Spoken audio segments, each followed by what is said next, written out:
Everybody pop open a cold one. This review is right on schedule. Tomas and I are very excited to bring you our review of Unforgiven in the month of February 2025. Tomas, how have we already gotten to Unforgiven by this point? How did that happen? 6 months ago, we did SummerSlam, and then stuff happened, and here we are doing Unforgiven. Oh, it's July right now? Yeah. So sorry, anyway, how do we get to Unforgiven by this point? So at SummerSlam, Edge defeated John Cena for the WWE Championship in his hometown. And it's way too soon to be getting into the build for this. But joking aside, I'm not gonna gaslight you guys anymore. I'm sorry. The retros have kind of fallen off a cliff by this point in terms of our cadence and our pattern. I think at this point, we're just going to get to them when we get to them. I think we are on the road to we can get back to this normally. Yeah, no, definitely. Let us remind you, because wrestling fans are kind of bracing themselves for Impact this weekend. Because let me remind you, at the time we're recording this coming Saturday, is AEW All In, NXT Great American Bash, and WWE Saturday Night's Main Event. May God have mercy on all of our souls. And Evolution. The following night, I was going to say, and the following night is WWE Evolution. Hey, WWE, fuck you for not letting me enjoy All In. You couldn't just leave well enough alone, could you? Or fuck you for not letting me enjoy Evolution. When we have to sit through Goldberg's retirement match, of all things. Or as Solid Monster would say, Goldberg. Why? Yeah. As we rev up for the most anticipated match of the year, Gorg versus Water, we will be getting to all wrestling content. We will be reviewing All In. We will be reviewing Saturday Night's Main Event. We will be reviewing Evolution. Just be patient with us. As we're trying to organize how we're even going to watch all of these shows. I'm prioritizing All In. Let me say that right now. I plan on having my ass firmly in a seat live for All In. I will watch as much as Great American Bash as I can before my show. I will be having Saturday Night's Main Event playing in the background as said show is going on. And then unfortunately, I have work in a show, and I will get to Evolution when that's all over, and I'll be avoiding spoilers. Debatable. Will be consuming all of this fucking content. All In and Evolution was one thing, but when they tacked on a Saturday Night's Main Event, and then WWE was like, we can squeeze in an NXT pay-per-view too, right? Way to just alienate all spectrums of the fan base. The wrestling fans that want to enjoy All In, the casuals that want to enjoy Saturday Night's Main Event, the people that have been waiting 7 years for another women's pay-per-view that want to enjoy Evolution, and the NXT fans that want to enjoy Great American Bash. Yeah, this is what you get for putting a show on the same literal time slot as AEW's biggest show of the year. That's what you get. Meanwhile, AEW is smart, and they moved Collision the weekend of WrestleMania because they knew they couldn't compete. Yeah. Listen, we've had our fair things to say about AEW, but let AEW exist. Yep. You don't see AEW running Double or Nothing the same weekend as SummerSlam. You don't see them running All Out the same weekend as, Clash in Paris. You don't see them running Dynasty the same. No, you don't see them running World's End the same weekend as another WWE. You don't see them running Dynasty the same weekend as the Royal Rumble. You don't see them running Full Gear the same weekend as Survivor Series. You don't see Revolution being run the same weekend as Elimination Chamber. Come on. You guys should know better, WWE. Yeah. But give TNA credit. They had the balls in 2009 to have Mick Foley go out there on the microphone and say, there's only going to be one wrestling show everyone's going to be talking about in the month of April, and it's going to be Lockdown. I'm like, Foley, that comment did not age well, because that was WrestleMania 25. That was the event that had the greatest WrestleMania match of all time. Excuse you, the 25th anniversary of WrestleMania. God damn it, WWE. But it wasn't. So can we all agree that Taker and Michaels is the greatest WrestleMania match of all time? It is without any sort of question. Any sort of question. That's going to go into the immortal moments in the Hall of Fame. Mark my words. So no shortage of wrestling content here. Point being, it's going to be a good while before we get to the 25th anniversary of WrestleMania on these retros. At this rate. At the rate we're going, it's probably going to be like, I'm probably going to be in my 40s by the time we get there. But here we are. Unforgiven 2006 from Toronto. Hell, if we were on schedule, this would have coincided very nicely with Elimination Chamber, that's for sure, which was also in Toronto. The main feuds, as you said, this is a Raw exclusive show. Edge and John Cena are at each other's throats. This is kind of the blow-off to their big feud in the main event here, with a stipulation that we will get to. And there's a lot of other stuff happening on this show for a brand-exclusive pay-per-view before WWE did away with them. I mean, I think this is one of the better ones they've done. And I'm going to sit here and say, Tomas, this is going to sound like a very hot take, and I know you're going to disagree with me. This is my favorite show of 2006, personally. I dig this show so much, and I can't wait to get into it. It's all right. He's just saying that to piss me off. I will say, compared to all the other pay-per-views we got in 2006, this is one of the stronger ones, but it's still, it has its flaws that I will definitely get into. I kind of miss this level of planning from WWE, because if you remember, SummerSlam was in Boston, which was John Cena's backyard. He went in as the hometown hero, challenging Edge for the WWE Championship in a match where, Edge was really, his back was up against the wall against Cena, and Edge won. Now, here we are a month later, and Unforgiven is in Toronto. Now we're in Edge's backyard. Now Cena's back is up against the wall. Now he's going into enemy territory. So I kind of miss that level of planning in detail coming from WWE. Yeah, it's really nice. It's a really nice little tidbit that I didn't really catch on to when I was a kid until I heard the match announced, because I didn't watch this pay-per-view live because my parents ordered SummerSlam and they were like, okay, we're not going to order another pay-per-view until such and such happens. I think the next pay-per-view I watched live was Cyber Sunday, which, God, that was a fucking horrible show. Oh, yeah. Like I said at the SummerSlam review, this was a very weird turning point in my life as a wrestling fan. SummerSlam really soured me to the point where the magic in me was kind of gone. I didn't really look forward to every pay-per-view anymore. No. And at this point, I think the next show I watched live was the Royal Rumble, and that's because a friend invited me over. The next pay-per-view I would order myself would be WrestleMania. And as the years go on, unless I had a friend that was literally alternating pay-per-views with me, because I feel like this was kind of the beginning of that era for me, I want to say by 2012, I was getting one, maybe two pay-per-views a year. That trajectory sounds like 2010 for me, because I only bought two pay-per-views that year in 2010, and it stayed that way pretty much until the WWE Network came out. Yeah, actually. Thank God the WWE Network came around when it did, because by 2013, WrestleMania was the only show I was ordering. In 2013, WrestleMania 29 was the only pay-per-view I got. Yeah, and then when the network dropped in early 2014, you look at all those shitty-ass pay-per-views, like I didn't even get the Rumble. I didn't get SummerSlam, even though that was the best show of the year. I got SummerSlam. I remember getting that one. Oh, man. Again, it's going to be a long while before we get to that in the timeline, but it's... But yeah, so we're kind of petering out. I think by this timeline, I'm trying to think. Yeah.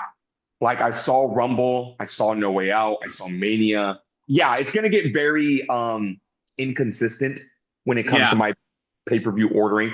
But I always remember doing the same thing. I remember, nowadays it's so weird. It's so different. If I miss a pay-per-view, I want to stay off everything. I don't want to know shit. But as a kid, since I couldn't watch the show, I was clicking that refresh button every 5 minutes on WWE.com.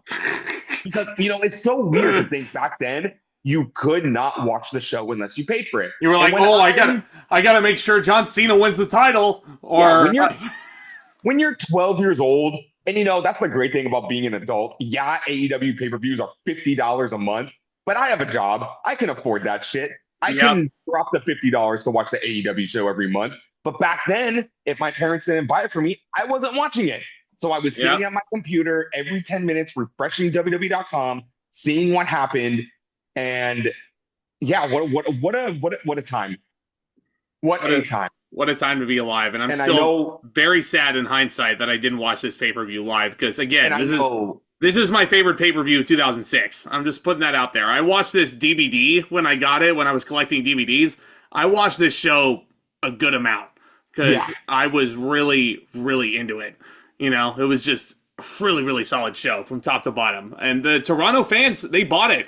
The commentators call it Bizarro World because they cheer the heels and boo the baby faces. Those Toronto fans are passionate. I don't know what else you want me to say about Toronto that hasn't been said already. It's a great wrestling city. All Out is going to be there in September. I can't wait to hear their energy when that show happens. This show was no different. It was no different. From the Air Canada Center, 7 matches to go through, and I don't know how else to describe this opener, Tomas, but modest. Yeah, this was, again, as a kid, wow. You have Johnny Nitro defending the Intercontinental Championship against Jeff Hardy. Whoa! Jeff Hardy? He's back! Yeah. Jeff Hardy has returned to the WWE, and you want to talk about childhood memories? I will never forget after SummerSlam watching Monday Night Raw and seeing that vignette that Jeff Hardy was returning to the WWE. I was so fucking excited. Me too. As a kid, I only saw a little bit of Jeff Hardy before he up and left. And for those who don't know, Jeff Hardy, this was when Jeff Hardy left WWE and went to TNA for the first time. Mm-hmm. And get ready to hear us talk about this a lot. Jeff Hardy is battling drug issues. WWE wants him to go to rehab. He doesn't want to go, so he left, jumped ship to TNA. And to touch on that real quick, talk about an underrated run for Jeff Hardy in TNA. He wrestled, tell me if I'm wrong, he wrestled CM Punk, I think. Did he? I don't think so. He wrestled AJ Styles, that's for sure. He wrestled AJ. I know. Wrestled Abyss in Monsters Ball, which is such an underrated match. Yeah, I remember him, the very first 3-hour pay-per-view TNA ever did, Victory Road. Jeff Hardy challenged Jeff Jarrett in the main event for the NWA title in a ladder match, which I remember being very fun. He was feuding with a whole bunch of people. I think he feuded with Raven for a little bit. I think he actually did get a run with the NWA World Heavyweight title at one point. He was killing it over there. He really was. He really was. And on one hand, he up and left WWE for the wrong reasons, but he did kind of have a hell of a run in TNA the first time. But here he is, chance 1 of 12 for Jeff Hardy. But he's God damn it. I was so hyped for this. And, it seems like there was no hard feelings here. And they immediately wanted to give Jeff Hardy a push, putting him in the Intercontinental title scene, having him feud with Johnny Nitro. I know they immediately started their feud on Raw, and as they are getting ready for this match, they show a particular backstage segment that I remember clear as day, and I thought this was hilarious. Like Jeff Hardy is in the back and he's painting a painting, and then Nitro comes up and confronts him, and I think Jeff just like bashes him over the head with the painting. Yeah. He does. And it should also be noted, Jeff Hardy makes his entrance. He's got Pyro now doing the whole thing, which is a really cool addition. And JR says that Jeff Hardy had a previously undiscussed 3-year absence from WWE. Because remember, if you're under Vince McMahon, WWE is the only thing that exists in the universe. Now, nope, there's no other wrestling in the universe. It's WWE or nothing. Well, to be fair, you look at nowadays, and Rusev is straight up saying that he was in purgatory for the past 5 years. Well, at least now WWE acknowledges TNA's existence, and they have a fucking partnership with them. Yeah. So, and now you look at what, 6-7 months ago, the Hardy Boys are the reigning tag team champions, and they're showing up on NXT as the tag team champions, and WWE is referring them as TNA talent. Insane. Yeah. These two actually, I mean, I really like both these guys as agile workers, and I think they melded together pretty well. I would say this was a solid match, but I wouldn't go as far as saying it's a great match. These two would go on to have better matches in their feud, like at New Year's Revolution, which we'll talk about, I'm sure, in like 2 years, inside a steel cage for the same title.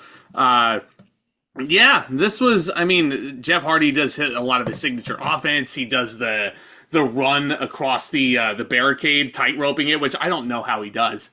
Like, how does a guy who was an addict at the time have that impeccable a balance? That's what I don't understand. You say that Nitro and Hardy didn't necessarily, I mean, this wasn't like the best match in this series, but no, these two had good chemistry and their athleticism really played off of each other really well. And yes. I think for a first feud for Jeff Hardy coming back, I thought this was the perfect feud. You look at a lot of the mid-card matches around this time, and a lot of them are really nothing special. But they gave these guys a lot of time, 17 minutes in this opener to battle for the Intercontinental Championship. Which Vince McMahon did not give a lot of attention to the IC title, especially like since its rebirth in 2003. This was, I think, a rare feud where going for this championship meant something. Like, because, you know, you think about this. Johnny Nitro and Jeff Hardy both, at this point in their careers, neither one of them have held a world title. So they know that this prize right here is the next, is the first step to try and get to that next level. And you look at who was wrestling for the Intercontinental Championship around this time. Talk about a pretty stacked mid-card. You have your Johnny Nitro, you have your Jeff Hardys, you have your Shelton Benjamins. And you know what? I'm going to throw you a bone. You have your Carlitos. Damn right you will. When Mr. Kennedy gets drafted to Raw, he's going to be a big part of the Intercontinental title scene. You have a good Not really. chair. I mean, he's feuding with the Intercontinental Champion. He's still very much in that mid-card purgatory. Fair enough, yeah. But, you know, not a bad crop of superstars be in your Intercontinental Championship picture.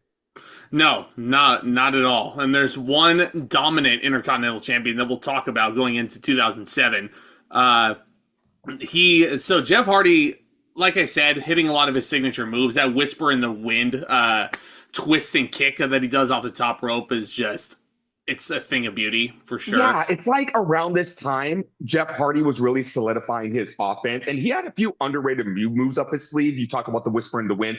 I really liked kind of like that slingshot drop kick in the corner he would always do. He would get so much momentum and so much air on that. There was the reverse mule kick. There was the Hardy Boy leg drop to the crotch like he would always do. He does hit the Swanton Bomb, and Johnny Nitro, this is Jeff Hardy's kryptonite here. He is very, very slow to capitalize off his finishing maneuver. It gives Johnny Nitro enough time to get the presence of mind, put his foot on the bottom rope. At least he didn't kick out of the Swanton Bomb, because that would be silly, you know, to have someone kick out of Jeff Hardy's finisher, his first pay-per-view back in like 3 years. Melina gets involved. It should be, of course Melina is in Johnny Nitro's corner at this point. How could we forget? She tries to get involved. She gets on the apron. She's screaming at this point, right? She's 100% a screamer at this point. Yeah, very much so. And Jerry Lawler is a very happy man hearing the screams, which is the Melina horrible. Scream will always be a divided community in the wrestling fandom. There are your fans that loved it. They said that it was a good addition to her character. It gave her, like, you know, a trait per se. And then there are fans that I kind of fall under this umbrella that thought it was the most annoying fucking thing in the world. And give her go away heat. 36. It was like she would do it every 30 seconds. And I get getting heat. Maybe if she did it once or twice a match. I feel like this was Melina trying to channel her inner Scary Sherry. But then again, we had Sharmell. We already had a modern day Sensational Sherry on the roster. And I feel like if you were a woman ballet, you were taking inspiration from Sensational Sherry because she really was the best to ever do it. Yeah. But it was a little bit too much. Way too much. You're not the only one who thinks that. So, like I was saying, there's some good near falls closer to the end of the match. Jeff Hardy goes for a power bomb. He hits it, and then Melina, sneaky little manager hits Jeff Hardy in the head with her boot, and that is enough for Johnny Nitro to get the pinfall to retain the title. He pins and wins and cheats to retain.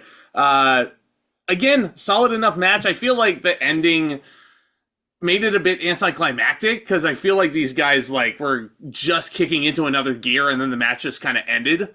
At least for me. Yeah.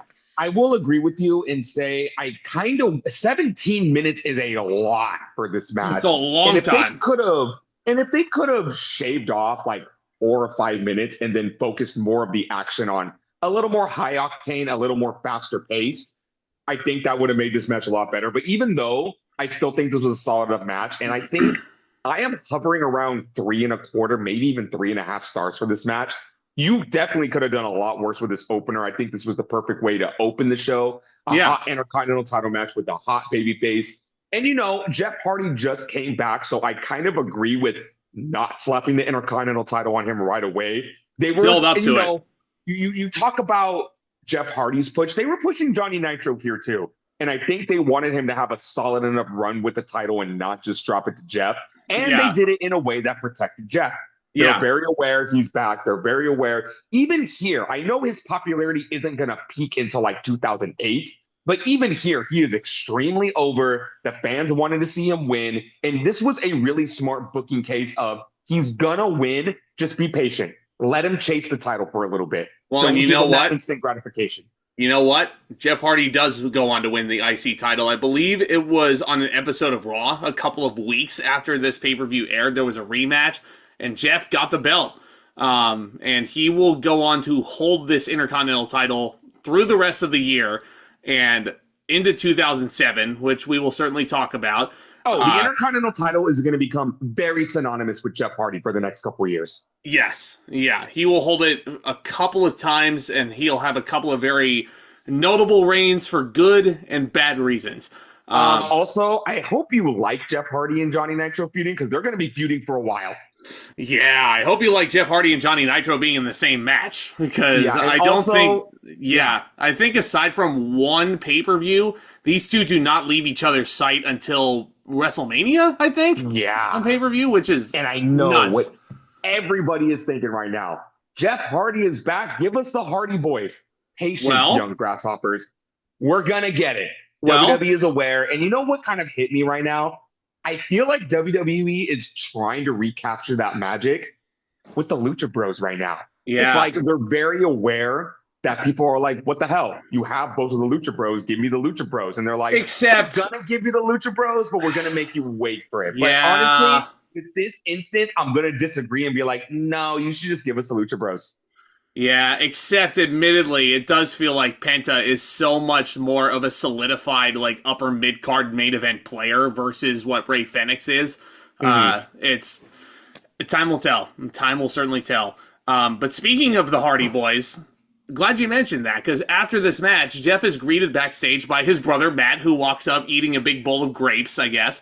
And he looks at Jeff and he says, well, thank you so much for saving me, because I was pretty much a mid-card purgatory, but now you've given me purpose. Or something like that, right? Hit the nail right on the head, because when they reformed the Hardy Boys, Matt was like, fuck yeah, because they weren't doing jack shit with Matt.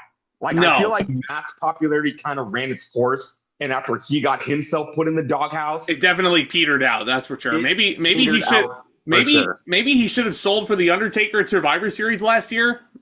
Then he wouldn't have been in the doghouse, but fuck me for thinking that he should do that. But the brothers are confronted by their former Team Extreme manager in Lita, the women's champion.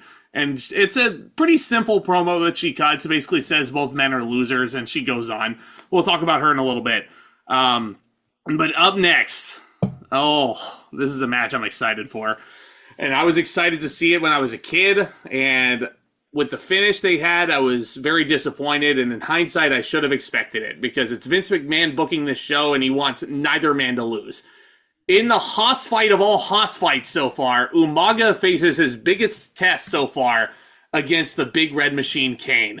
And this feud kind of came about because Umaga was helping the McMahons topple DX at SummerSlam. Umaga was the McMahon's secret weapon for a lot of the match.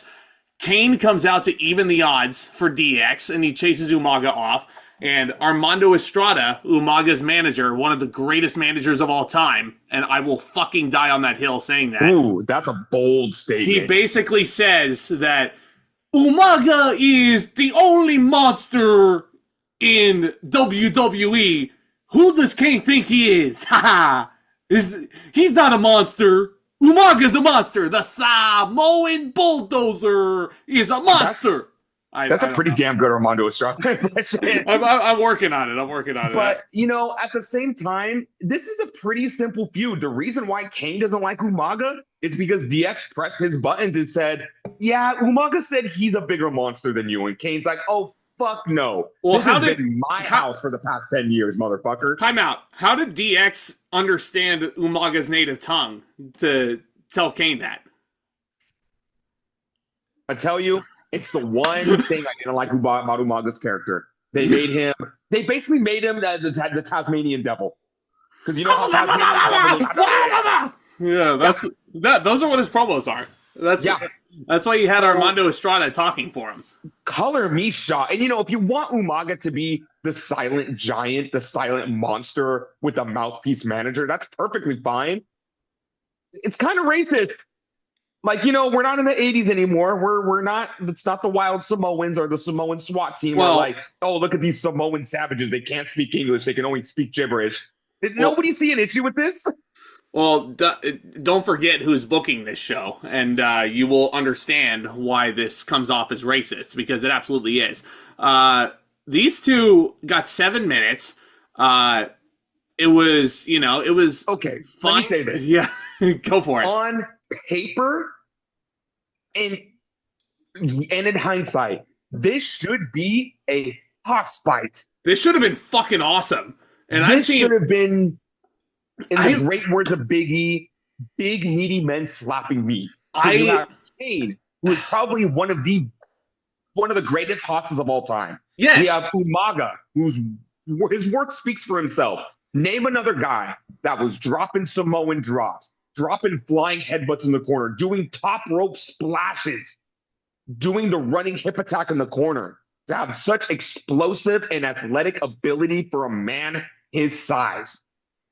Yeah, as much as I hate to give Glenn Jacobs credit for anything these days, because that man's delusional. Like, I mean, you can't really, like, objectively speaking, yes, Kane is one of the greatest monsters of all time. And Kane was one of my favorite, like, presentations growing up. He was just so damn cool.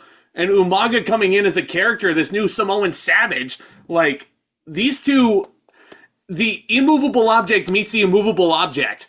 Like, this is exactly what you want in a hoss fight. And we have talked many times about Kane having some very good hoss fights with people.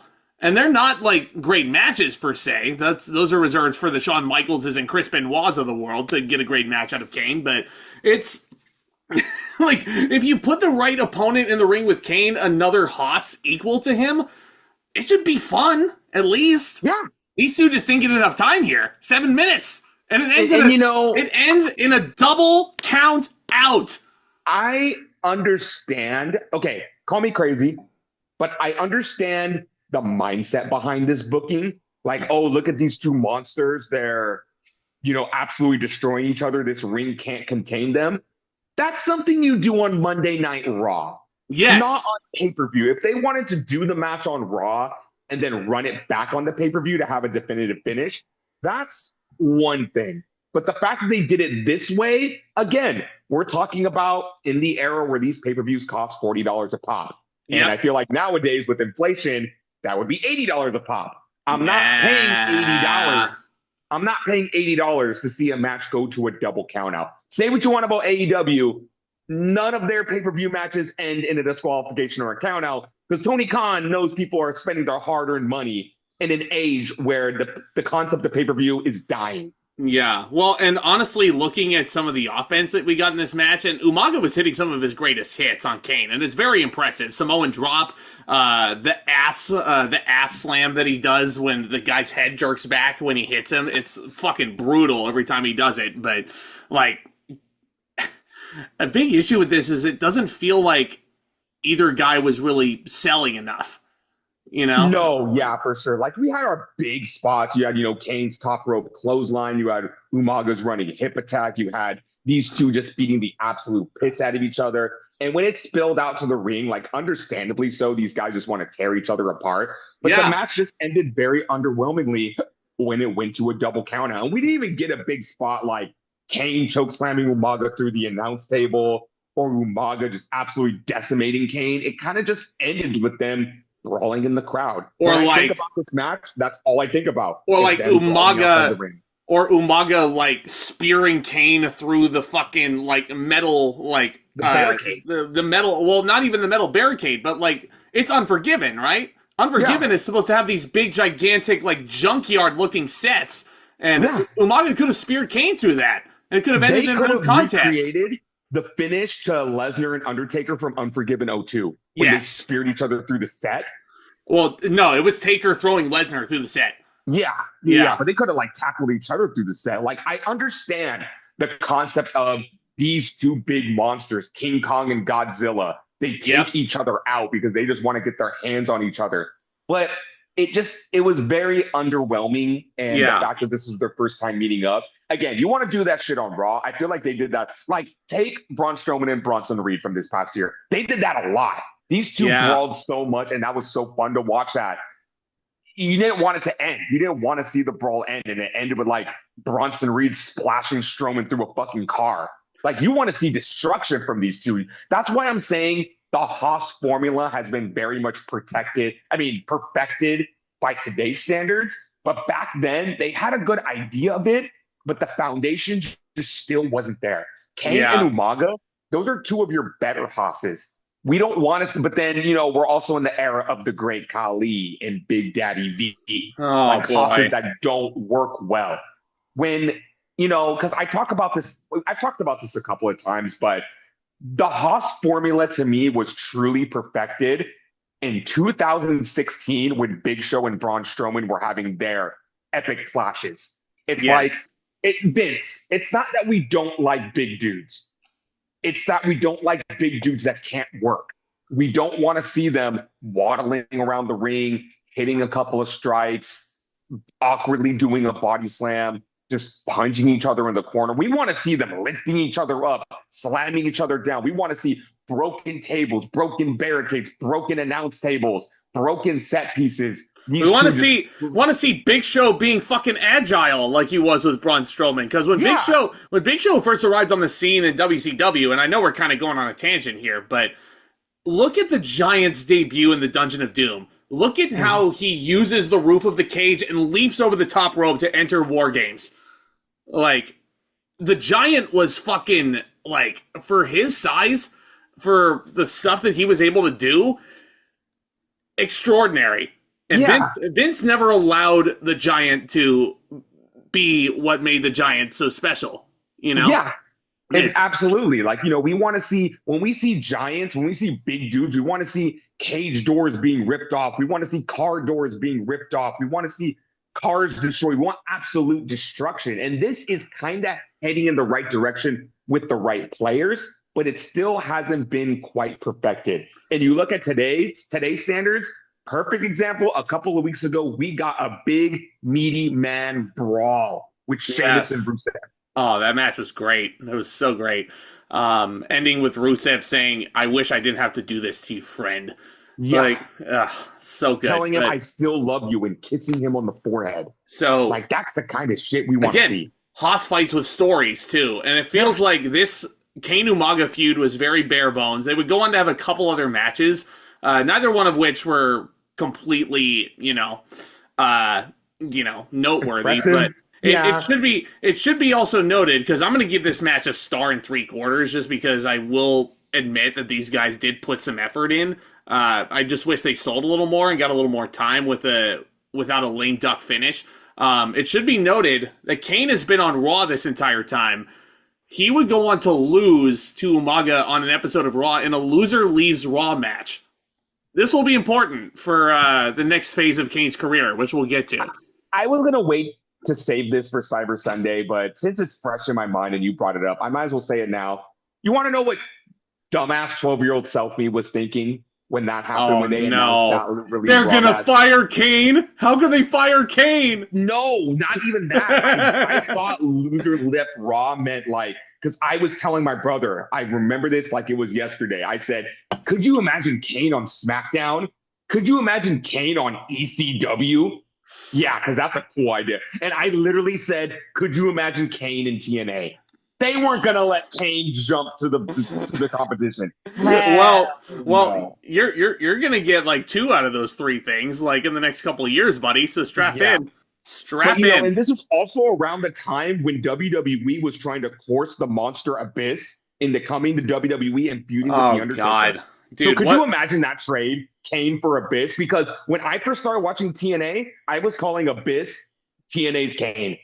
Well, because he was. And it's crazy to think that you can buy WWE 2K25 and Abyss with the old-time TNA theme song is a DLC character. That's crazy. That's shit you would have to... What kind of world do we live in? Yeah, in the past 20 years, Abyss is someone you've had to create to be in any wrestling game, and now he's officially in a WWE game. But it is also insane that if I want to play the Monster Abyss in 2K25, I have to buy a DLC pack that includes the Great Khali and Shaquille O'Neal. Yep. What the fuck? Yeah. I what's not to get? What's not to get? Speaking of what's not to get. Oh, you ready to rip this Band-Aid off and make a bunch of jokes about these next guys? Oh, yes. Oh, my God. You've been waiting. This match You've been waiting. And I mean screams 2006. And it just makes me cringe of how I was so into this as a kid. It's crazy. We have the World Tag Team Champions, the Spirit Squad, defending their tag team titles against Robbie and Rory McAllister, the Highlanders. Yes. WWE's first attempt at a Scottish character. What are you talking about? Roddy Piper. That was a trick question. Good job, Zach. You know your wrestling lore. You know your wrestling lore. Good job. Well, these guys, like, aside from Roddy Piper, I will admit, this is your first attempt at people from the other part of Scotland, not Glasgow, which is where Piper was hailed from. These guys walk out like they literally are, from Brigadoon. Yes, but they're wearing kilts. They got beards. I'm surprised they don't come out eating a bowl of haggis. Like, okay, right. All jokes aside, I'm going to give them this. These guys had character. These guys What character? Okay, this might be a stretch, but you know what their zaniness and their silliness kind of reminded me of? The Bushwhackers. Yep. The Bushwhackers, they came out dancing, they would lick fans, they would, have their craziness in the ring. And, when they got inducted into the WWE Hall of Fame, it was really cool to hear their backstory and hear their lore from other podcasters and to hear their kind of upbringing as the sheep herders. Yeah. And how they were just these two no-nonsense, bloody brawl-having guys. And people just felt like, wow, they turned them into complete jokes in WWE. No, the Bushwhackers were thrilled to be in WWE because they didn't have to fucking kill themselves anymore. And that character of the Bushwhackers really influenced this time in WWE because the Highlanders kind of brought that same zaniness. Like you said, they come out, they're silly, they're cousins, they have these long beards. And they're physical. You know how they tag each other in? They slap each other in the face. Yeah. And just to find out, this is the crazy thing about being an adult, doing research on them, finding out they're not even fucking related. They were two guys in developmental that were Scottish, and they slapped them together. Should we talk about the elephant in the room now? The elephant in the room. Drew McIntyre? These guys were kind of on their way of getting a push. I mean, considering they're on pay-per-view, they are getting a tag team title shot, but this is the Vince McMahon. Oh, no. This is the Vince McMahon special of, hey, here's a new tag team. We're going to immediately thrust them into a tag team title match. And they were popular enough to garner this shot. But then let's fast forward to 2007. Because the only time we're going to talk about the Highlanders, other than one other pay-per-view. Yeah. TNA Impact. There's an episode, and I found out the backstory about this too. this was going into WrestleMania, and since this was going into WrestleMania 23. Yeah, no, hold on. I'm getting my timeline a little mixed up here. That's the aftermath. So when WWE was in the area, they specifically told the talent, we don't want to see you going to any TNA shows. And you know what? You know what? It might have been 2008 because 24 was in Orlando, which is TNA's capital. No, okay, I think this incident is the reason why WWE started telling talent around that time, like, hey, we better not catch you going to any TNA shows, because this poor guy, Robbie McAllister, this poor dude just wanted to go to a wrestling show. He probably had some friends wrestling, or he just wanted to check out some wrestling himself. Well, because he wasn't on the card. He wasn't on the card. Either way, he wanted to enjoy wrestling. Was sitting in the crowd just trying to enjoy the show, in TNA, because they're a bunch of dickheads, put this guy on blast. Put him on the screen and say WWE superstar Derek Graham Couch, also known as Robbie McAllister of the Highlanders. And if you go back and watch that clip, the look on Robbie's face is like, I'm so fucking fired. This poor dude. What's he doing in the Impact Zone? This poor dude was just trying to enjoy himself, and he got put on fucking blast by TNA. You got to be kidding me! I could just hear Robbie McAllister is stuck in the Impact Zone, and I think he's still there to this day. Yeah.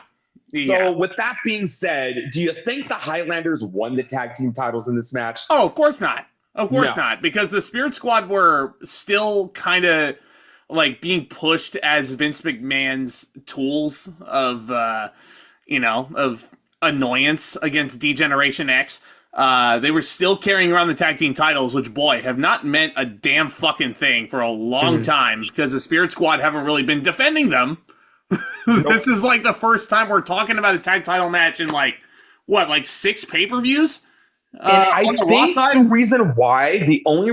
the main reasons why I wanted to see the Highlanders win this match was for that reason. I was kind of tired of seeing the Spirit Squad just carry the tag team titles, doing nothing with them. Well, I mean, like, you only have one more pay-per-view to suffer through the Spirit Squad, so it's all good. All good. But what did they hit their impressive, like, the cheerleader lift to win this? I don't think so, because this match really wasn't anything special. No, they win this match with a roll-up and pulling the tights on Rory, I think. Oh, jeez. They win and retain the titles. You mean they pulled the kilt? Yeah. They pulled the kilt. They pulled the tights. How do you get leverage if you, like, hold the kilt if you're pinning somebody? I think they had tights under the kilt, because let me guess, in the great words of Drew McIntyre, don't be trying to look up my kilt, you pervert. Man, the Spirit Squad must have been getting a little bit frisky there if they wanted to do it that way. But I mean, they got 9 minutes. I feel like the crowd kind of got behind the Highlanders. No, they didn't. No, they didn't. After the match, they were trying to play them off as these oversympathetic baby faces. Well, I got some bad news for you guys. This is the only pay-per-view match for the tag team titles the Highlanders are going to get. I think the only other time they're featured on pay-per-view is New Year's Revolution, when they're a part of Tag Team Turmoil. I think they were also in a 4-way tag match at Cyber Sunday, but that I could be wrong about that. No, because at Cyber Sunday is when the Spirit Squad defend against Ric Flair and a legendary partner of our choosing. But they also had a number one contenders. Match. Yeah, no, it was like a 4-way. I think with Crime Time was in there. Fuck, I don't even know who else. Like, it shows you how stacked Raw's tag team division is at this time, clearly. But hey, it kind of reminds me of Raw's tag team division in 2025. You don't say. But this, the crowd really did not care about this thing. It really didn't have a lot of heat. I don't know how to rate this, man. 1.5. You're right. A Texas Tornado match with you're gonna have a stroke from this match. Crime Time, the Highlanders, Hayden Murdoch, and Charlie Haas and Viscera. Oh, that match? Oh. I remember Haas and Viscera. That's a random-ass team. But I think that pay-per-view and New Year's Revolution, they are like just literally the definition of filler tag team and a multi-tag team match. And you know it's bad when you say, man, Charlie Haas has fallen a long way since teaming with Rico. Yep. But hey, I know we're jumping around a lot, and I don't like to jump around a lot. Give it a year, and the world's greatest tag team is going to be reformed. Just hang in there, guys. Hang in there. Fucking God. Thank God. This match, I'll give it a 1.25 for effort. Yeah.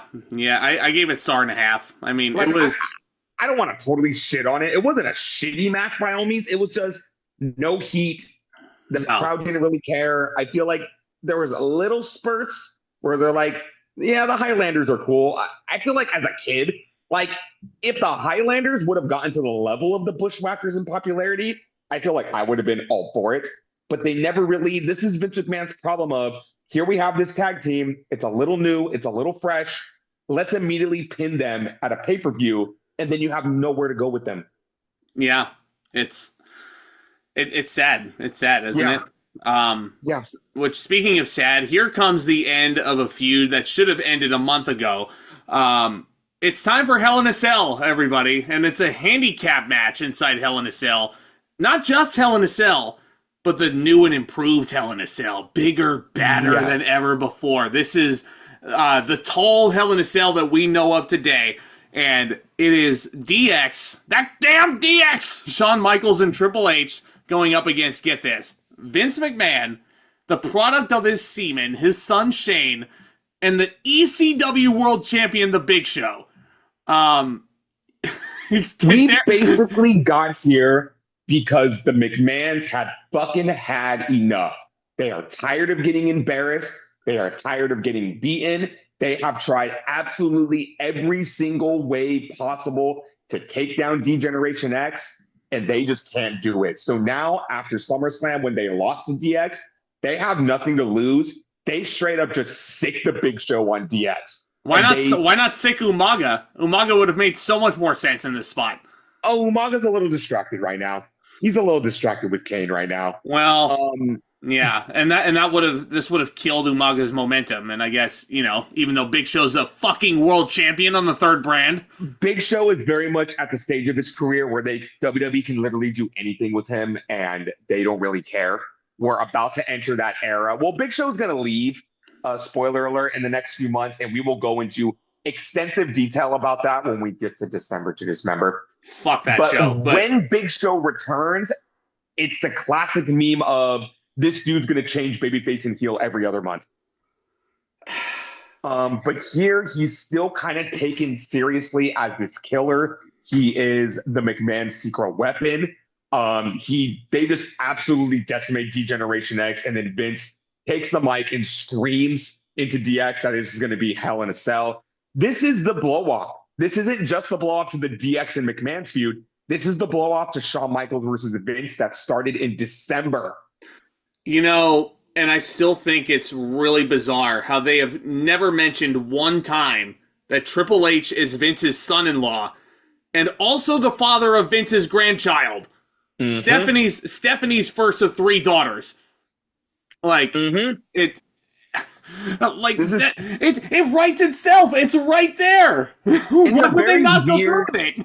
It's a very weird phase in WWE because if you're like me and you've been watching since 2002 and you don't know the lore, you could be like, oh, they're trying to keep it a secret. But OG fans, they remember 2000 and 2001 and like 1999 when Triple H and Stephanie were literally the power couple on screen. Yeah. Triple H and Stephanie is not a fucking secret. It never was a secret. No, it wasn't. Yeah. So to them to kind of like revert back and then be like, let's act like the fans don't know that Triple H and Stephanie are married in real life. They did a fucking angle during the Attitude Era where Triple H drugged Stephanie and took her through a drive-through, drive-through marriage. 1998 was a fucking wild time. It's the worst kept secret in any kayfabe. Everybody knows that Hunter and Steph have been married since 2003 at this point in the timeline. Hunter was rocking the dad bod over the past year because him and, Stephanie was pregnant, up until July of 2006. And Aurora was welcomed into the world. And you'll see, Hunter at times, he'll look absolutely shredded, and then there's times where he'll look like a dad, and he's going out there. Yeah, so, it's no secret. So why doesn't WWE lean into that? It's just weird. It's very weird. But I'm not going to play devil's advocate and say and defend it by Hunter's and Vince's story felt secondary because it was Vince and Shawn that really started this. But again, it's go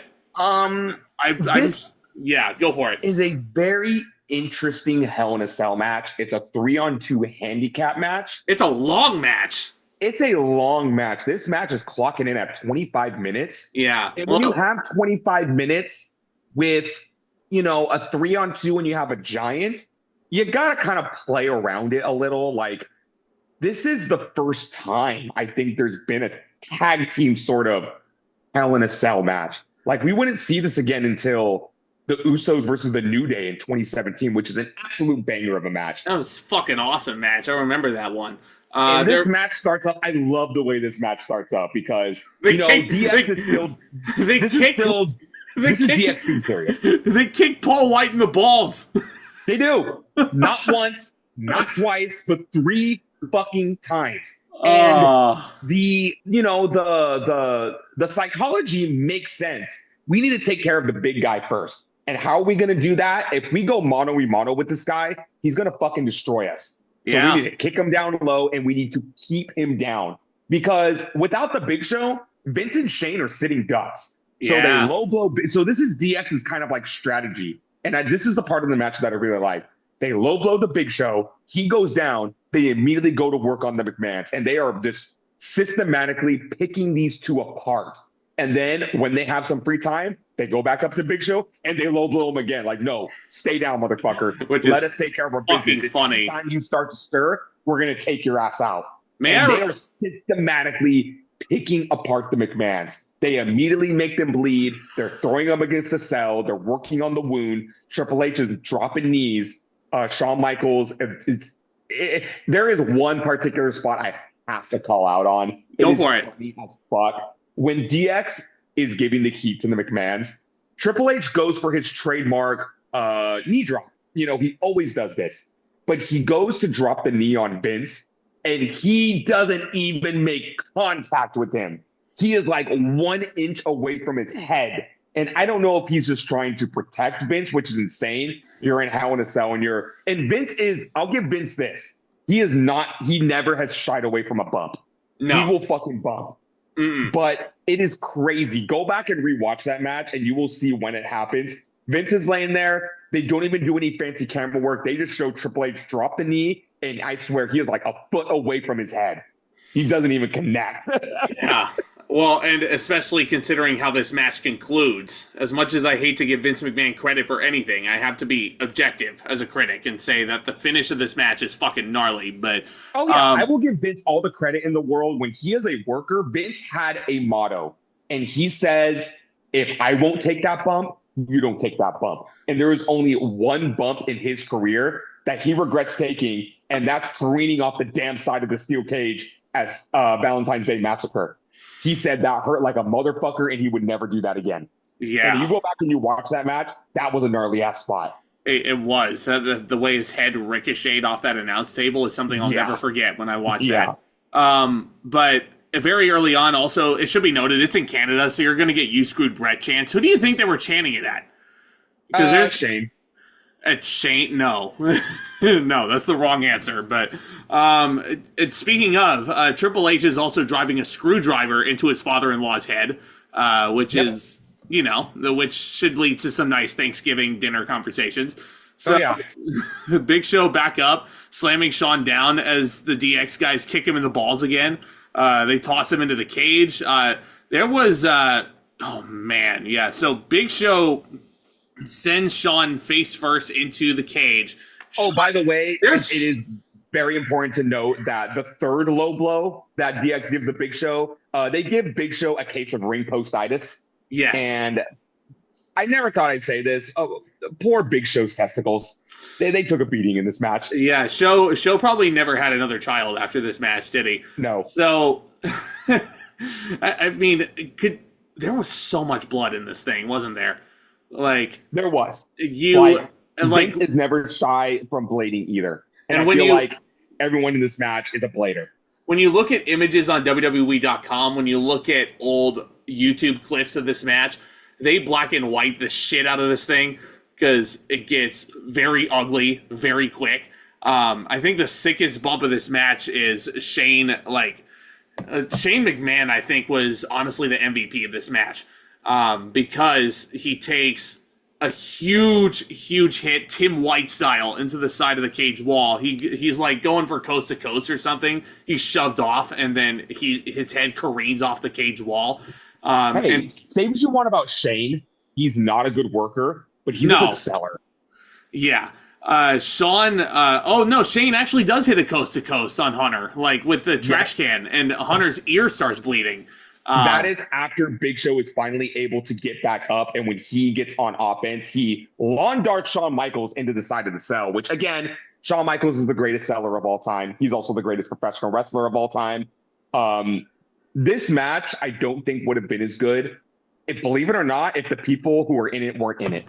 So another part of the story is when the heels are getting their heat, outnumbering the good guys, Vince wants to humiliate Shawn Michaels for everything he's been doing to him since December. All because Shawn told him to fucking move on from the Montreal Screwjob. Yeah. How fitting that this feud ends in Canada, of all places. The Big Show hits Shawn with a vicious-looking Vader bomb, and Vince pulls Shawn up from the cover. He's like, I want to finish him. I want to humiliate him. Yeah. The Cobra Clutch backbreaker from the Big Show. Again, Vince pulls him up, and you can tell where this match is going because Vince could have finished it, but he doesn't. There's one thing this match was missing is, hey, I said it in the SummerSlam review. My favorite part of that match was Vince and Shane stealing tag team finishers from the greatest tag teams of all time. Legion of Doom, Demolition, the Heart Foundation. I love that. They hit the heart attack. They hit the Doomsday device. It was great. Yeah, so it was like an ode to tag team wrestling. They're assaulting Shawn 3-on-1, and Vince decides, let's initiate Shawn into the Kiss My Ass Club. So, an image I did not need to see, one of many in this match. Vince pulls his trousers down, and they're about to make Shawn kiss Vince's ass. Triple H stops it, punches Vince right in the head while his trousers are still down. And then, the DX guys are starting to make their comeback. And the sickest spot of this match, one of them, is Shawn going up to the top while Shane's head is wrapped in a steel chair. Shawn is Pillmanizing Shane McMahon. And, the blood coming out of Shane's mouth afterward. It was a sick bump. Mm-hmm. You talk about all the bumps Vince has taken in his career. You talk about being careened off the side of the cage at Valentine's Day Massacre. You talk about that nasty bullfrog splash he took from Kevin Owens. You talk about him getting beat down by the Nexus. All this shit that Vince has gone through. Nothing has to be worse than what this man had to endure. So they finally get the upper hand on the Big Show, and Shawn Michaels super kicks him, and Big Show falls perfectly draped over the top rope. And DX is like, you're finally going to get what's coming to you, old man. And they grab Vince's head, and Vince knows what's going to happen. They pull Big Show's tights down, revealing his 500-pound, 7-foot ass on pay-per-view. And I got to give credit to Vince for the way he sold this, because he looks at it, he looks at DX, and he is begging for mercy. Please don't shove my head up his ass. It's the same thing that The Rock did to him, after the invasion. When Rikishi came back from his injury, he was like, you're not going to kiss The Rock's ass, you're not going to kiss Jim Ross's ass, you're not going to kiss Trish's ass. There is one ass that The Rock has chosen especially for you. Hit Rikishi's music, and Vince, it's one of the, again, dated as all hell, but it's a very fun segment, all things considered. So Vince, covered in blood, covered in sweat, is just going, please don't shove my head up Big Show's ass. And Triple H is like, I'm going to shove your head up Big Show's ass. And it's not even subtle. They shove this poor man's head up Big Show's ass. Off topic, but why was I thinking of Juggernaut when you said the Triple H quote, I'm going to rip you in half now. I'm going to shove your head up Big Show's ass now. You ever see Hancock with No, Will Smith? I did not. Okay. I mean, the I'm sure. opening scene to that movie. Yeah. It's the definition of an anti-hero movie. But at the beginning of that movie, Will Smith is in prison. And there's a couple of times they do this gag. He also does this when he's out of prison. He's fighting these bad guys. He looks at one of the prisoners and says, "If you don't get out of my face right now, I'm going to take your head and shove it up his ass." And what does he do? Oh, he shoves it up his ass. Straight up there, like again, up to the neck. I've never seen Hancock, so I mean, if Will Smith is in it, I'm sure it slaps. But based on your recommendation, I will certainly add it to my list. Don't go out of your way to watch it. No, but if you want a good to know. If you want to, I don't know. It's one of those junk food movies. Like, don't take it with a grain of salt. Oh, great. Fantastic. Yeah, I did not think I was going to reference Hancock during this review, but here we are. So, Hunter, the final spot of this match, the gnarly spot that I was talking about, is Hunter taking his trusted sledgehammer, bam, hits Vince McMahon right in the thorax here, as hard as he fucking can with this mallet, and Vince goes down. And the one thing that I really, really wish would have happened to really put a definitive end to this feud, this is nitpicking, I wish it was Shawn that got the pin. Because that's how it all started, was Shawn versus Vince. But Hunter's the guy. For sure. Like, Hunter's the guy that Vince is going to push as the next challenger for John Cena at WrestleMania in the rematch that everybody is so excited to see. And I'm sure that match is going to... Oh, wait. Yeah. Oh, wait. We will get to that at New Year's Revolution, but this match was the emphatic stamp to the end to this feud. I will admit, and I kind of do agree with you, the feud did go on 1 month too long. Yes. But at least we knew right here, right now, this is the end of this. If you want to count all the Shawn Michaels stuff, hold on, let me do some mental math real quick. This nine months has been going on, 9 months. It was time to put an end to this. So much has happened. We got a fantastic match with Shawn Michaels and Vince at WrestleMania. We got the babyface turn and the reuniting of D-Generation X. This definitely was long-term planning for both Triple H and Shawn Michaels, and it was a good way to keep those two busy and away from the world title around this time. But it was time to end this feud. Big Show needs to go back to defending his title. We won't see Vince and Shane on TV for a while after this. You know, Vince does his big angle, and then I feel like he goes into purgatory. He goes into hibernation until it's time for him to be on TV again. And I don't know when the next. Oh shit! I think his next big angle is I think it's Battle of the Billionaires. Yeah. Fuck my life, guys. I want you to kind of sort of enjoy the pay-per-view reviews as they go on, because when we get to 2007, we're going to enter WWE's darkest timeline. Yeah. It's going to get bad. Like, very really much fucking so. Bad. And I don't even mean from a creative standpoint. Yeah. In hindsight, 2007, there's some highlights, but there's some stuff that happens in 2007 that makes it very difficult to defend WWE. The summer of 2007 is cursed. Yeah. You could argue the spring going into the summer. Yeah. Definitely cursed. But this Hell in a Cell, believe it or not, how the fuck do I even rate this? I'm going to give it 3 3/4 stars. It is not. Really? It doesn't even crack my top 10 Hell in a Cell matches of all time. This doesn't hold a candle. Same. I had fun with it. I had a lot of fun with it. This doesn't hold a candle to Taker and Michaels from Bad Blood. It doesn't hold a candle to Michaels and Triple H from Bad Blood. It doesn't hold a candle to Triple H and Mankind from No Way Out. It doesn't even hold a candle to Triple H and Jericho from Judgment Day 2002. I will say this match does have an advantage of being half the length of Hunter and Shawn from Bad Blood, which was way too fucking long. But that's a good match. It was way too fucking long, though. You should have cut that match in half, and it would have been a lot better. But anyway. I'm just saying this. I'm just saying it to piss him off, but it does not crack the top 10 of Hell in a Cell matches of all time, dude. Not even close. Not even close. Hell in a Cell match. It gets the job done, but Yeah, it's a very weird structured match. It's 3-on-2. It had its moments. There's not a lot of high spots in this match.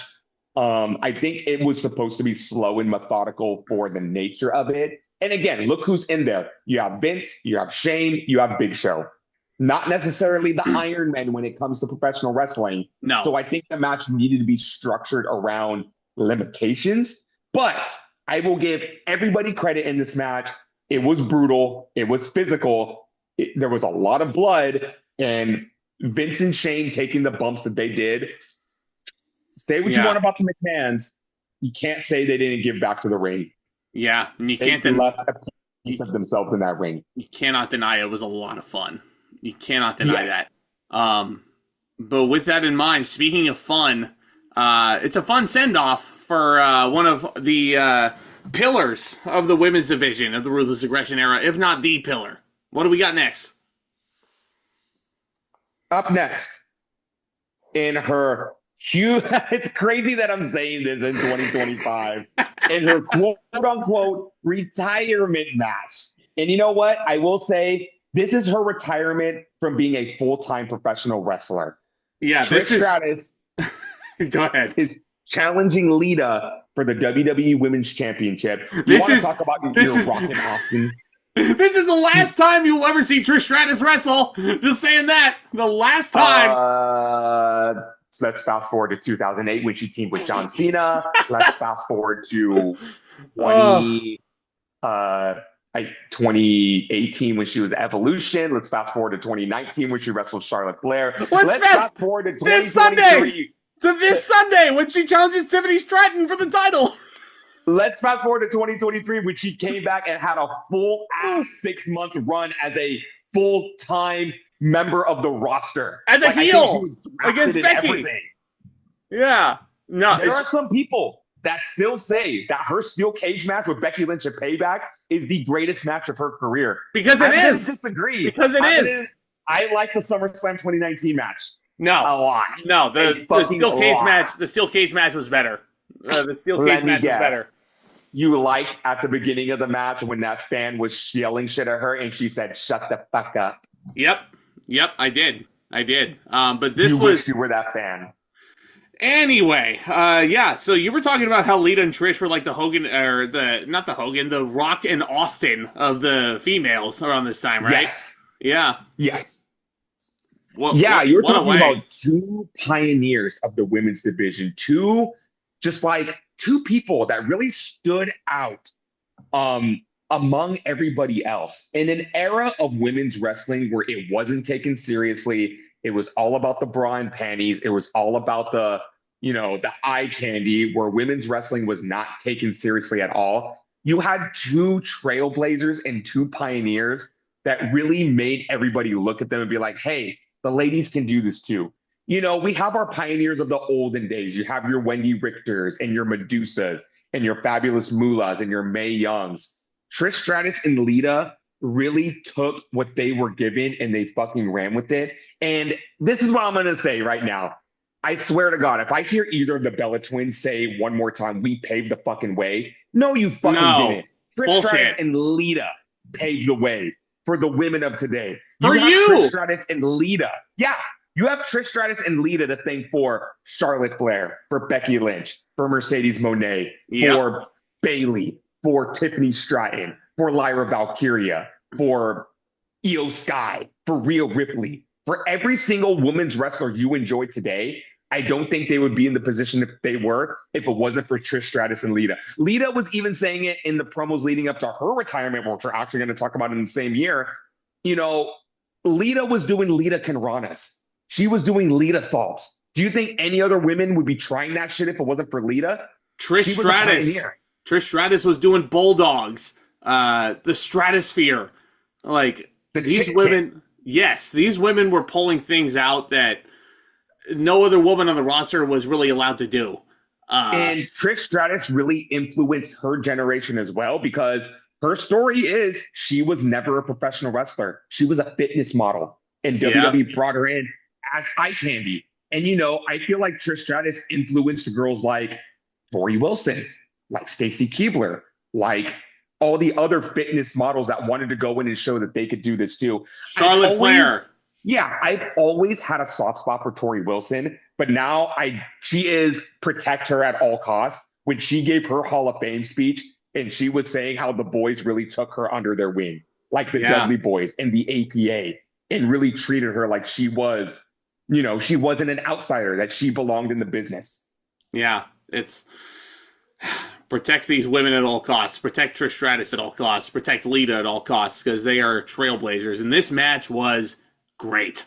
For Trish Stratus's last match at the time, you couldn't have asked for a better one. What? In a spot where normally it would be a cool down because you just had a fucking Hell in a Cell match before this.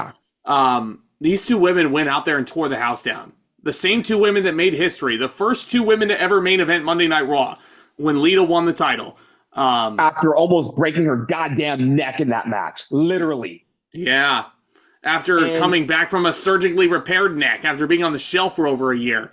And I will say, if there is one spot I disagree in this match that scared the shit out of me, it's when they recreated the same fucking spot that injured Lita in the first place at New Year's Revolution. That diving sort of modified Meteora. That tore her ACL. Yeah. Yeah. Don't do that. Yeah, exactly. When she did that, and again, landed on both knees, I'm like, oh, God, don't fucking get injured in your retirement match. Man, I wish I was a fly on the wall for, talking about how they were going to put this match together. And it must have been Lita being like, I want redemption for that spot. Yeah. Because New Year's Revolution could have been a really fun match, but, ended after 3 minutes because of unfortunate injury. Yeah, but these women were pulling out like Russian leg sweeps. They were doing suplexes. Trish, of course, was pulling out all her greatest hits, and her hometown of Toronto was behind her the whole way. She hits a chick kick for a good near fall, and that's the other thing. Women's matches getting near falls?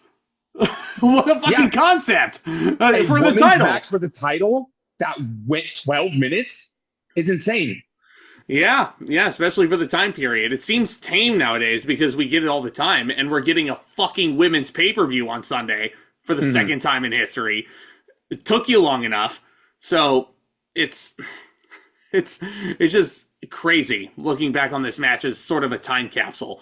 Yeah, exactly. So Trish goes for Stratisfaction into a roll-up, which gets another nice near fall, but then she doesn't go for Stratisfaction again. She's pulling out all of her greatest hits. Because they are in Canada, Trish Stratus pulls out a sharpshooter, which you never have seen Trish apply in her life. And it's a pretty damn good sharpshooter. Like, I'm not going to lie. This was, like, I'm sitting here and I'm like, The Rock only wishes he could pull off a sharpshooter as good as this one. Oh, yeah. You can even make an argument that the Scorpion Deathlock isn't even the greatest sharpshooter. Like, that's not the greatest move in Sting's arsenal, even though it's his finisher. I'll still take it any day over Rock sharpshooter. With all due respect to Sting, like, the Scorpion Deathlock never really looked like it was that, especially by comparison. Like, Bret Hart will always have the best sharpshooter out of anybody. Anybody with the last name Hart will have the best sharpshooter. Natalia. He's the only one. Bret's the only one of the only people, maybe outside Chris Benoit, that makes the sharpshooter look like it fucking hurts. Yep. Well, because Benoit actually paid attention to detail too. Yeah. On how to make the match look as authentic and as real as can possibly be. So Trish locks in a sharpshooter, and Lita's in this hold for a good while. Before finally tapping out, Trish Stratus breaks the record at the time. And, it's funny when I say this now. Trish Stratus wins her 7th women's world title, which, again, Charlotte Flair looks at that and laughs in the face of 7 world titles. Trish goes out on top, and you never see her wrestle again. You're not going to see her challenge Tiffany Stratton on Sunday. What are you talking about? You're never going to see her wrestle Charlotte Flair at SummerSlam. No. You're never going to see her feud with Becky Lynch. We're not going to see her. We're not going to see her in that 6-woman tag at WrestleMania, which is surreal to say that I've seen Trish Stratus wrestle live. But we're not going to randomly see Trish Stratus return on an episode of Raw to team with John Cena. No, none of that happens. Nope. She's not going to come in and team with Jersey Shore Snooki and John Morrison. Oh God. We're not going to see her be a coach on Tough Enough. We're not going to see anything like that. And let me just say, when we talk about, in all seriousness, when Trish Stratus would return to wrestling, she ages like fine wine. She does not age. She is still as crisp and clean and great in the ring, better than ever. I'm looking forward to the match with Tiffany Stratton on Sunday. I don't give a fuck what anyone says. Yeah, I'm looking forward to it too. I'm really hoping that match is great. And to that we say, Thank you, Trish. Thank you, Trish. If you didn't thank her enough a couple years ago, you have some making up to do. This match also gets 3 3/4 stars. I thought this was excellent. These two, I mean, you couldn't have asked for a better send off for Trish at this point, who was about to turn 31 at the time, and the reason why she retired would soon become very clear. It was like she really had nothing else to accomplish in the business. She's made her money. She has set up her future. She didn't know really if she could sustain a career in the business, like, if she has a son on the way. She would get married shortly after this, and she would welcome her first son into the world. I want to say, oh God. Because she would get inducted into the Hall of Fame in 2007. Tell me if I'm wrong. 2013. Actually. Oh, wow. They really waited 5 years because they waited that long. She announced her pregnancy during her Hall of Fame speech. What was that? Was that her first son? Really? I don't, maybe because she made it a big deal during her speech. I'll never forget her saying, I'm about to deliver a little Stratusfaction into the world. And everybody booed. And everybody booed. No, I'm kidding. Yeah, no, I'm kidding. They wish it was them. Yeah, because they're heathens that way. But yeah, no. Congrats. Yeah, I wouldn't have booed. I'm not one of those people. But yeah, this match was excellent. It was very, very good. And Trish goes out on top and relinquishes the women's title. It becomes vacant, and we will delve into how they remedy that at Cyber Sunday, because they do not crown another women's champion for at least another month. And can I also say, it's kind of a damn shame that 2 months later, Lita would have her retirement match. And I'll never forget as a kid, because I was still very much in the kayfabe, looking at that and going and saying, wow, Lita's just trying to copy Trish Stratus and do the retirement. Do you think Lita should have held off on that? Because I feel like Lita's retirement wasn't that big a deal. Stay tuned for our review on Survivor Series for my thoughts on that. So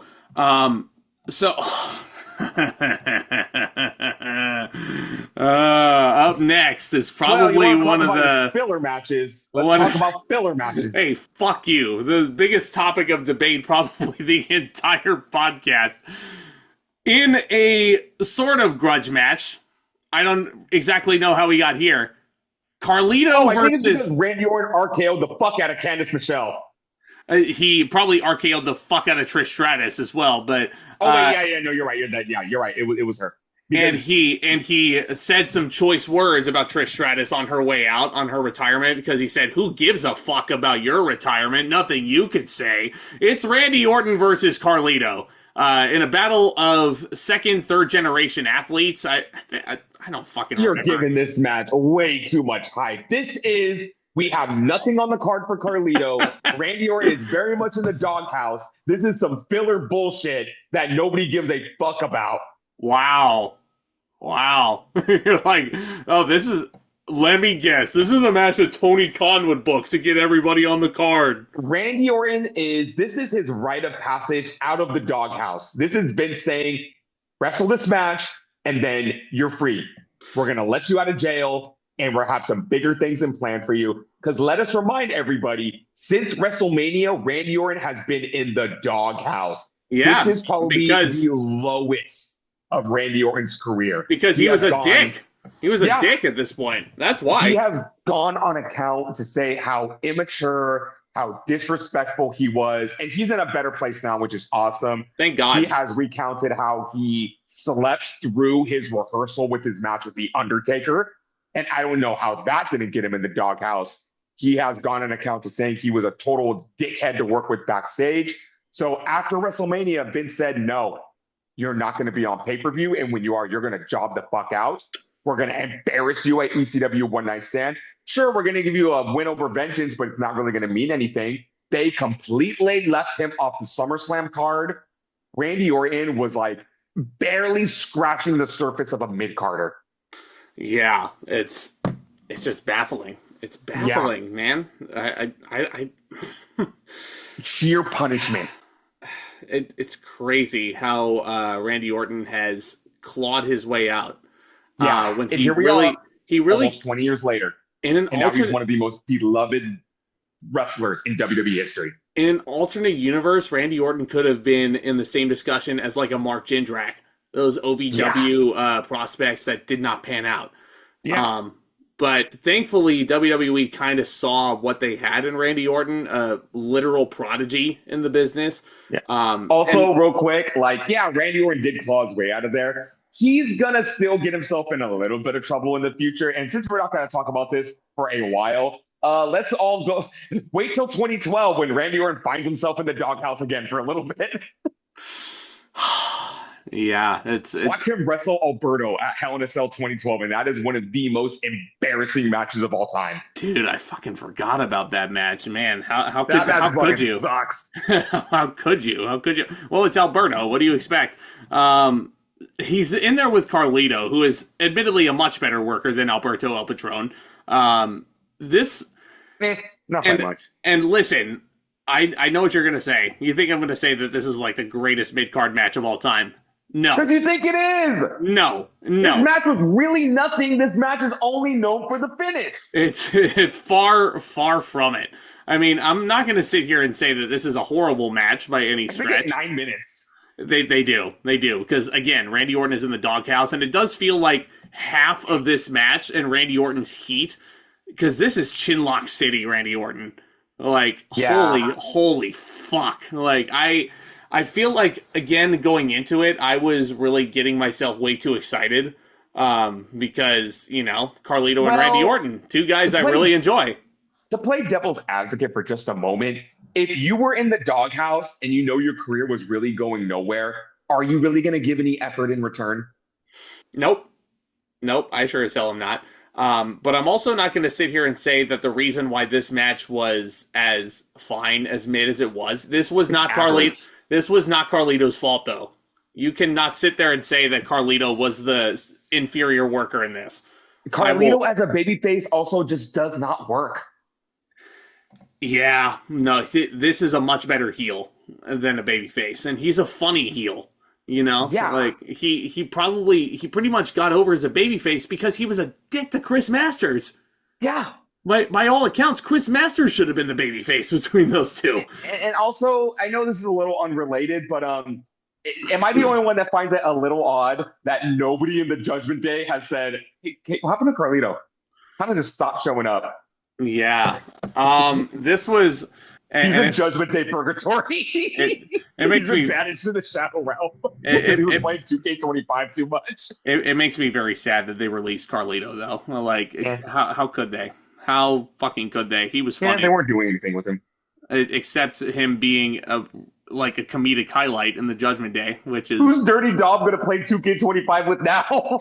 Who's he going to share his thing of tendies from Raising Cane's with? Oh, well, what makes you think Dirty Dom wants to share his chicken tendies? Well, could you imagine Dominic Mysterio at Raising Cane's with the Intercontinental title? Yeah, I'm in parts unknown, so you don't see me laying on the floor right now after that. Let me guess. Could you imagine Gunta at Men's Warehouse with the World Heavyweight Championship? Yes, I could. Could you imagine? Do you imagine John Cena instead of the Peacemaker with WWE title? Oh my god! Could you imagine Solo Sikoa in the Enchanted Tiki Room with the United States Championship? Could you imagine Finn Balor and JD McDonough at Hot Topic with the tag team titles? Anyway, lots of chin locks, and I will admit this match was pretty physical. There was a point where Randy's mouth got busted open the hard way, and I will think by a flying drop kick, which I will say was impressive. Yeah, it was pretty stiff. These guys were being very stiff with each other. Carlito does hit the backstabber, which again is a very apropos name for the son of Carlos Colon.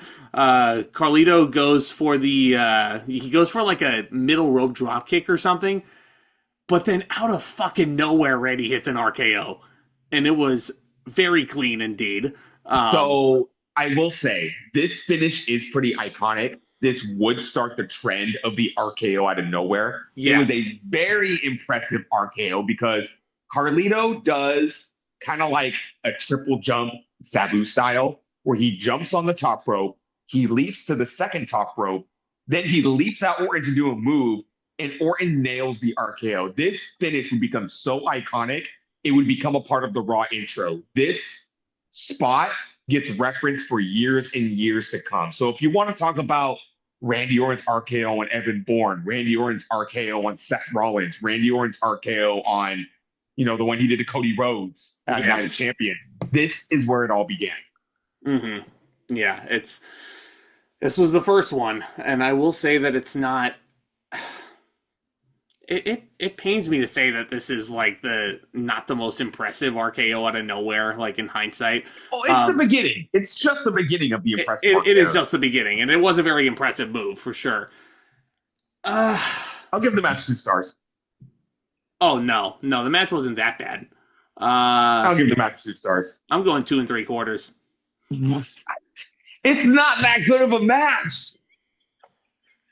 You think that this match is the sleeper hit of the pay-per-view. This was a grudge match to end all grudge matches. It was a filler match. It wasn't. It wasn't a grudge match to end all grudge matches. I did enjoy this. I will say the match did get a lot of points bumped up because of the finish and how physical these guys were with each other, at least in my opinion. But again, I'm not going to sit here and say that this is better than some of Carlito's better matches. I'm not going to sit here and say that this is better than Randy Orton versus Edge at Vengeance 2004.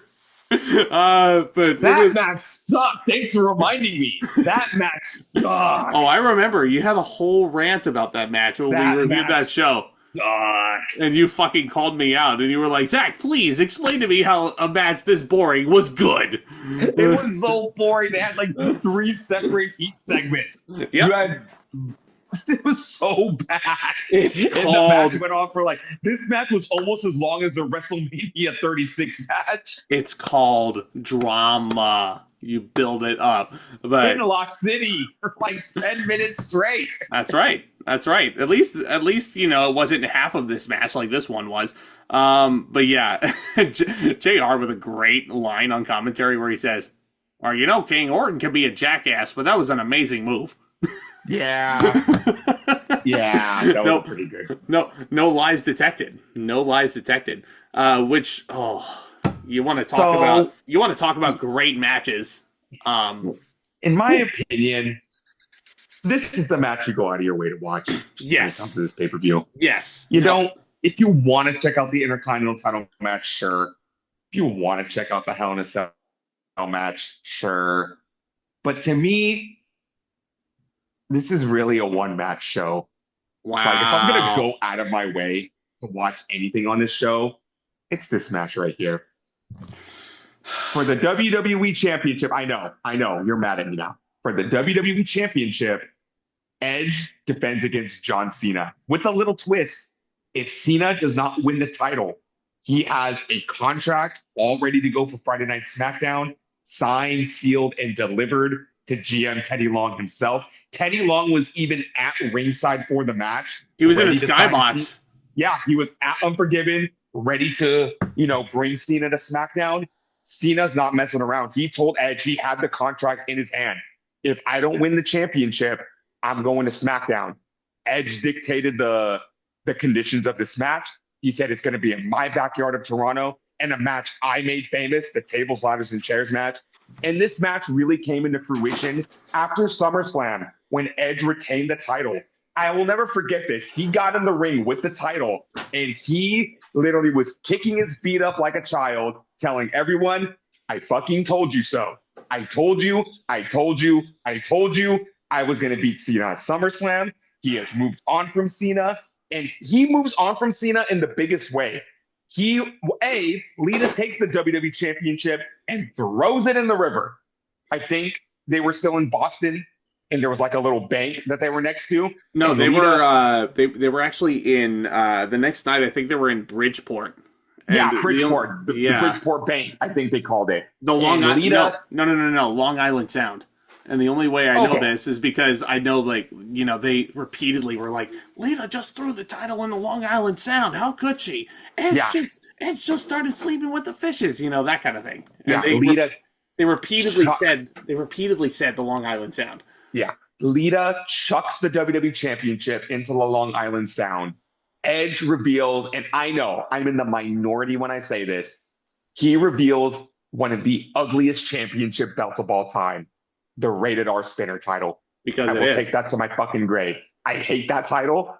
I hate that title. Well, you should buy it. No. It's one of the stupidest championship design. And I'm not saying Edge with his own custom title was a stupid idea. What I say is stupid, that it was basically just his Rated R logo slapped onto the WWE title, and it's fun. So would you rather him pull out the Rated R Spinner title, or would you rather him pull out the Snoop Dogg title? I will say I would buy the Rated R title before I bought that shit.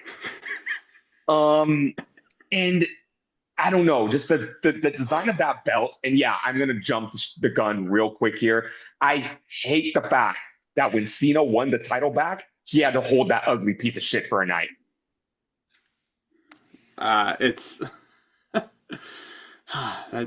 that Snoop Dogg title, man. I can't get over it. I'm sorry, I can't get that out of my head. Fuck the Rated R title too. Wow. So basically, I think Jacob, if you're watching this, buy the Rated R Spinner. And I think after that segment, Cena attacks Edge. They brawl out to the Long Island Sound, and Cena chucks Edge into the Sound. Yep. So after all that, Edge is sick of Cena. He says, I want you out of my life. I want you off of my show. And Cena says, fine, give me one more title match. And if you beat me, I'll go to SmackDown. So Big stakes. His back is really against the wall. He's in enemy territory once again in Toronto. He's in a match he's never competed in before. And if he loses, he has to go to SmackDown.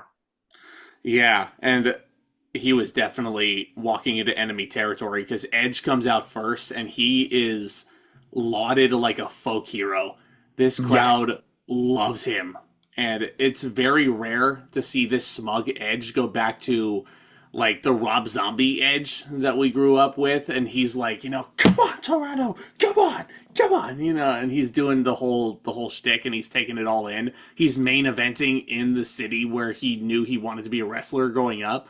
John Cena, also, Edge has come full circle because the last time he wrestled in the city in pay-per-view, SummerSlam, he got booed out of the building. Yes. Oh, it's so full circle because Edge has finally found the character that he was meant to play, and the crowd recognizes that, and they cheer their fucking heads off for him. John Cena, on the other hand, makes his entrance.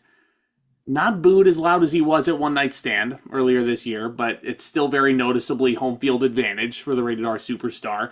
There is a sign in the crowd that says Cena fears work rate, which I strongly disagree with, because this is, I'm not even shitting you, if it wasn't for Angle versus Taker at No Way Out 2006, this would be my favorite match of the year.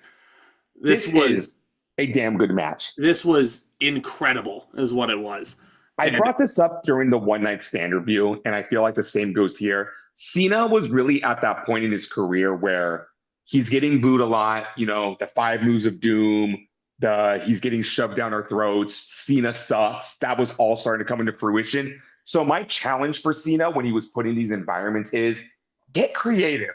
Yes. You not are really in hardcore matches often. So if you can get creative with the spots, that's enough to impress me. And Cena got very creative in this match. This match, I also think, holds the record for the quickest amount of time it took Edge to hit the execution.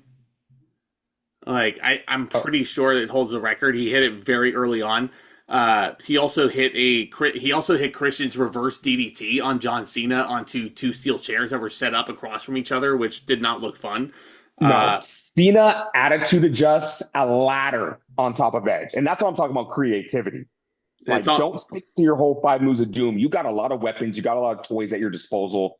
Yeah. I have always been in the mindset of, when it comes to hardcore matches, sure, blood is cool if it calls for it, but you could not have 1 drop of blood in the match, and I'll be okay. Just get creative.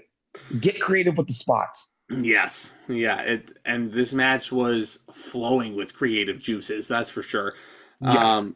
Edge runs across a ladder, for example, over the top to stop John Cena from getting the title at one point. And it was risky because the ladder did not look like it was stable enough for a big guy like Edge to be running across it. Oh no, there was a ladder in particular in this match that was like not level. It was bent a little, and they kept trying to climb up it. I was like, these guys are going to break their necks. Yeah, and Edge was teasing the concerto a lot because this is how you build up the nuclear option as a finisher. Bring it out only when you need to, and when Edge hits the concerto, it's a kill shot. Like, yes. I vividly remember the first time he brought back the one-person concerto as a heel, he hit Ric Flair with it, and Flair bladed like only Flair can, and the image of Flair covered in blood, like laying on top of a chair with his head on it, like it's like a sick pillow, like that's an image I will never forget. And every time the way Flair's body was, that's one of those images that you Photoshop next to Simba, pushing him like, "Are you alive?" And every time he hits that concerto, it absolutely needs to be the end-all be-all of the match. Yeah, it needs to write you off TV. Cena trips. The way I look at the concerto, the modern-day equivalent is the apron bomb from Kevin Owens. Yes. But indeed. No, everybody in AEW does a fucking apron bomb now. Well, everybody that move. Everybody in AEW does a tombstone pile driver also. What's your point? One of my favorite spots in the match too. Cena sandwiches Edge in between the ladder and applies the STFU. Yes. Love that shit. I love that shit. Cena also starts hitting his 5 moves of doom, and he hits a super 5-knuckle shuffle off the ladder. It was quite the sight to behold, that's for sure. And then Edge hits John Cena with the sickest chair shot you've ever seen John Cena take. Yes. Maybe like not as sick as JBL hitting John Cena with the steel chair in their I Quit match, which again never would have seen that. And again, like especially considering where WWE was a year after this event, you would never see chair shots like that anymore. No, like it's kind of haunting. It's kind of haunting seeing that. One nitpick I'm going to have with this match, because they did this spot not once, but twice. And this is kind of the finish to a ladder match. Both Cena and Edge get tipped off the ladder and go careening through a table, but they both recover from it very quickly. Like that's a finish to a match right there. Yeah. I did like the creativity they got with that, how Lita shoved Cena off the ladder first and he went through the table. Cena then recovered, and while he's trying to fight off Lita accidentally tips the ladder that Edge is on. He goes through a table. And again, this is after Lita had a championship match earlier in the night. And she's out here taking an attitude adjustment from John Cena. Yep. Yeah, takes an attitude adjustment right to the outside, and she lands right on her tailbone too. Yeah. And there's not even a table to break her fall. No. Like, it's crazy. Cena, be gentle. She's precious cargo. I know, right? So the finish of the match, I feel like, is what everybody remembers because it's on the "Don't Try This at Home" videos that would air before every single DVD menu would pop up. Edge and Cena are on top of the ladder. It's a very dramatic photo finish. Cena has Edge on his shoulders in the fireman's carry, ready to give him the attitude adjustment. There are 2 tables that are stacked on top of each other in the ring. Cena throws Edge off his shoulders like he's a big sack of shit and he falls through those tables. He takes a big, gigantic crash. Cena's left all by himself, unhooks the belt, and John Cena, for the third time in his career, is the WWE champion. It's a sick spot. It's a sick spot. Edge took a bump because he doesn't land back first through those tables. He lands tailbone first, ass first through those tables. Yep. Yeah. And props to Edge. He does not get enough credit for the bumps he's taken in his career. Cena wins the championship, and it's very poetic justice. My only nitpick with that is he had to hold that ugly ass rated R spinner belt until the next night. It's a pretty cool belt, though. But I hate that title. And honestly, it's a little it's a blemish on my childhood watching wrestling because I'm like, Cena won the championship, yay! Oh, he has to hold that ugly thing until he gets his title back. So next time we talk, this belt is just going to be on Tomas's mantelpiece. No, you know? No. Just I know it's right below the Snoop Dogg title. It's not a good comparison whatsoever. But it's like when Goldberg won the Universal title and he put the fucking Fiend title around his neck. Like that didn't mesh well at all. It's like when and you want a better example, fine, if that's like a little opens old wounds. Mr. Anderson holding Jeff Hardy's Immortal title. That was fucking weird. So it's not weird when the Undertaker holds up the Smoking Skull belt? I'm gonna give that one a pass. Why? The Smoking Skull Championship is kind of goated. When it comes to custom titles, yeah, I think Stone Cold had the best. Fine. All right, that one gets a pass, but that one gets a pass. And you know what? I have a soft spot for the spinner title, just because I grew up with it. Like Greg makes a really good point. Your favorite championship design is going to be the one you grew up with. It's the undisputed title. Yeah, he grew up with the Winged Eagle, so he prefers the Winged Eagle. We started watching wrestling with the Undisputed Championship. So that one has a soft spot. That one, kind of has a bias for us. But the Spinner Championship, for me, I have a soft spot for it. Yeah. I will. And honestly, I think the title looks good on Randy Orton. I think the title looks good on Edge. I think the Spinner title looks good on Triple H. You think well, let me guess. It looks good on CM Punk? Yes. It looks good on The Rock? No. Yeah. And The Rock even said, the WWE Championship should never, ever look like a toy, and it should never spin. I think it's this point during Cena's third title run where they lock the center plate into place so he can't spin it. That title does not fucking spin after this. Debatable, but I mean, I'll keep my eye on it. But okay, how about this? When Triple H holds the title in 2008, that motherfucker does not spin. No, it does not. I don't even think it spins when Randy Orton holds it. No, there's no chance. No chance. I hope you like John Cena because he's going to hold this championship for a whole fucking year. Over a year. And the only reason why he loses it is because he tears his pectoral muscle. Yeah. But we'll get into that a year from now. And the odd thing is, Cena wins the championship.